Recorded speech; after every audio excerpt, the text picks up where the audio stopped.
Eh bien salut à tous et à toutes, ici Fakunara. Et aujourd'hui les amis on se retrouve pour notre première série sur les jeux vidéo. Et pour attaquer cette série les amis on va parler de The Witcher 3. Ce jeu les amis est un RPG où vous incarnez Geralt de Rivia qui est un sorceleur. Après dans cette vidéo les amis on va pas trop rentrer dans le détail de l'histoire du jeu car je suis pas là pour vous spoiler l'histoire principale. Aujourd'hui on va plus se concentrer sur les monstres qui peuplent les terres de ce RPG extraordinaire. Car en plus de posséder une histoire vraiment ouf, le jeu est bien construit. Les graphismes d'une qualité de ouf, tout ça pour vous faire vivre une expérience inoubliable. Comme je le disais précédemment, vous incarnez Geralt de Rivia, qui est un sorceleur. Pour ceux qui ne savent pas ce que c'est un sorceleur, je vous explique vite fait. Les sorceleurs sont des mutants avec des capacités surnaturelles. Ils reçoivent un entraînement rigoureux sur la magie et l'art du maniement des épées pour devenir de superbes tueurs de monstres qui seront par la suite embauchés par qui pourra payer la somme pour tuer le monstre. Mais sorceleur, c'est aussi un peu comme un métier ou une guilde. Ça désigne effectivement la personne, mais aussi une fonction. Vous l'aurez donc compris, puisque vous devenez tueur de monstres, il y a bien des moments où il y aura des combats contre des monstres plus ou moins puissants. Et parmi ces monstres, il y en a dont leur force est surprenante. Allez, parlons du premier monstre les amis et on attaque de suite avec les génies. Et oui les amis, même dans The Witcher, il est possible de trouver des génies qui exauceront vos vœux. Par contre, ils ont leur apparence à eux. Et attention, le moment qui va suivre de la vidéo risque peut-être de vous spoiler un moment du jeu.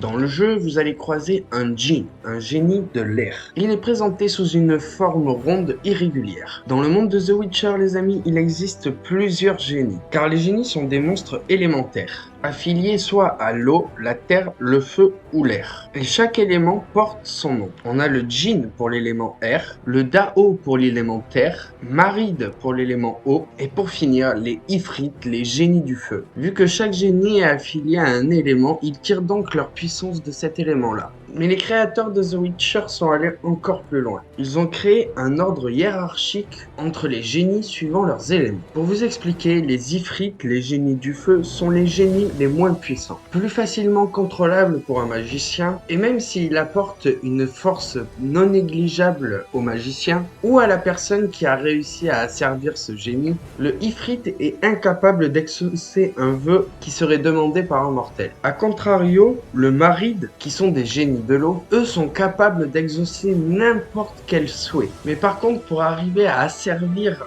un génie de l'eau, il faut se lever tôt. Mais d'où viennent les génies dans The Witcher alors? Ils seraient originaires d'un autre plan de l'existence. Et pour repartir dans leur dimension, il faut qu'ils exaucent 3 vœux. Maintenant, parlons de quelques histoires qu'on peut entendre dans The Witcher à propos des génies. Herbert Stammelford était un magicien. Il est dit qu'il aurait déplacé une montagne qui était en face de chez lui car ça lui gâchait la vue. Cet exploit n'a jamais été fait avant lui ni après lui. Mais la légende dit qu'il possédait un Dao, un génie de l'élément terre, ce qui pourrait expliquer comment il aurait réussi cet exploit que personne n'a jamais réussi à refaire. Allez, on passe sur notre deuxième créature les amis, qui est le gardien. Étant considéré comme un monstre relique, il a été invoqué par Olgierd pour devenir le serviteur de Iris. Ce personnage est assez effrayant, déjà de par son apparence. Il est de forme humanoïde, mais ne possède pas de visage. Effectivement, quand on regarde mieux, on peut voir qu'au niveau de son visage, une bouche a été cousue. Mais ce n'est pas tout.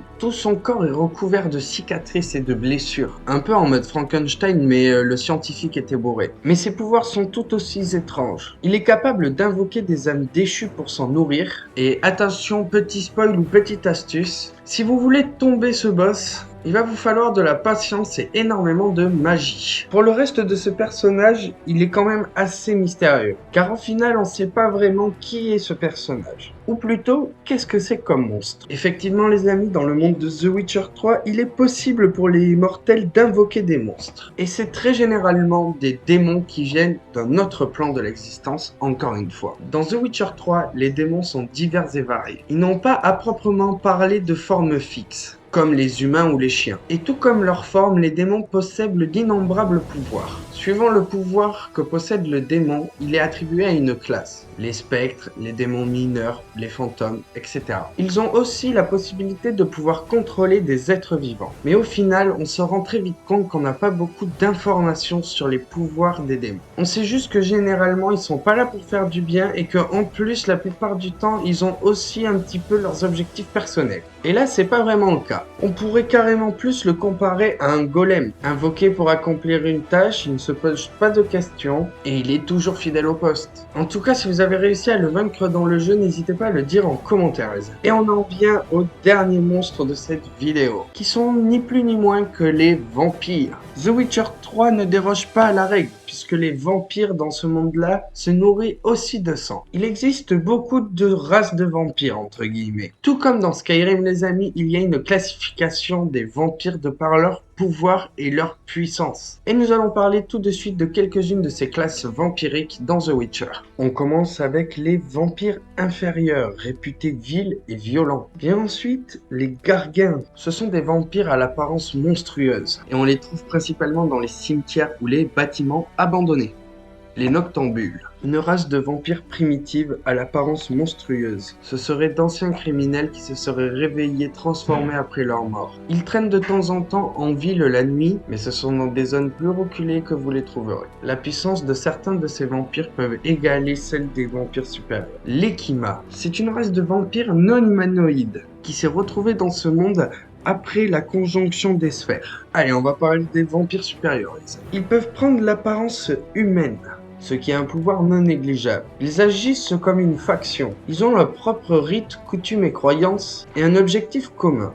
Ils communiquent par la pensée ou par un dialecte qui leur est propre. Ils ont le pouvoir de transformer les rêves en cauchemars, de pouvoir contrôler le libre arbitre et les pensées humaines et de les faire plier à leur volonté. Mais il reste encore des vampires plus puissants que ça. Et parmi ceux-là, les amis, on y retrouve le doyen des invisibles, gardien de la porte entre le monde vampirique et le monde des humains. Même les vampires supérieurs ne le testent pas, les amis. Et j'ai pu lire sur des forums que ce personnage aurait pu plier tout le monde sur sa volonté, mais qu'il ne l'a pas fait faute de volonté. Il est considéré comme un des plus puissants de son monde. Et voilà, la vidéo est déjà finie. Si elle t'a plu, n'hésite pas à t'abonner, à me le faire savoir en commentaire et à lâcher un pouce bleu. Je mets en description le lien pour accéder à mon Instagram, les amis, car je suis en train de préparer un jeu concours qui se passera sur Instagram pour les 1000 abonnés. Donc si tu veux avoir une chance de gagner, c'est en description que ça se passe. Sur ce, moi les amis, je vous dis à très vite pour de nouvelles vidéos. C'était Fakonara. Allez, bye!